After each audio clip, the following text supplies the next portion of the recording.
get your initial money? Was that the Y Combinator from Paul Graham? Well, actually, there's kind of a weird story about how we raised money.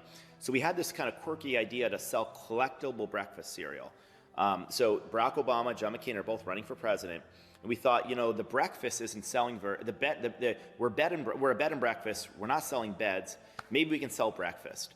And so we started selling collectible breakfast cereal, a Barack Obama themed cereal called Obama O's, which is like Cheerios, and we called it the Breakfast of Change. And we learned about John McCain was a captain in the Navy, so we called it Captain McCain's, a maverick in every bite. And we made these really funny looking cereal boxes. We actually ended up selling $30,000 worth of collectible breakfast cereal, and that was actually originally how we funded the company.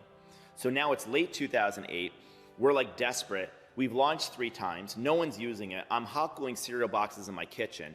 I'm thinking to myself, I wonder if Mark Zuckerberg or Steve Jobs ever had to hot glue cereal boxes in their living room. The answer was no, they hadn't done it. This was a foreboding sign. And I'm going out to dinner at a Thai restaurant in San Francisco with the founders of Justin.tv who are in Y Combinator. And they said, you should join Y Combinator because you guys are dying. And I thought, well, it's probably too late, we already launched. But Paul Graham eventually allowed us to apply. We actually missed the deadline, but he allowed us to apply after the deadline. And we got an interview, and that's when Paul Graham said, in our first question, people are actually doing this? And I said, yes. And he goes, what's wrong with them? So the interview kind of went downhill from there. He admitted he hated the idea of Airbnb at first, so he didn't get it. But as we're leaving the interview, my roommate Joe hands him a box of Barack Obama cereal that we made. And he looks at it and he goes, what is this? Why am I getting this? And we said, this is how we funded the company. And he looks to us and he said, if you can figure out how to get people to pay $40 for a $4 box of cereal, maybe you will convince them how to sleep in each other's homes. So Y Combinator let us in the program. I think I don't know if we got in, barely got in.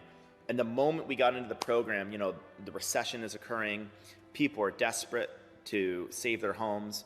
And a lot of people started turning to Airbnb to save their homes by renting them out. At the same time, you have a great recession, which is causing a lot of young people to feel like, I need to save money. Facebook and social media is growing, so people are comfortable meeting people on the internet. And it was kind of this supernova of forces that led to an opening for Airbnb to finally take off.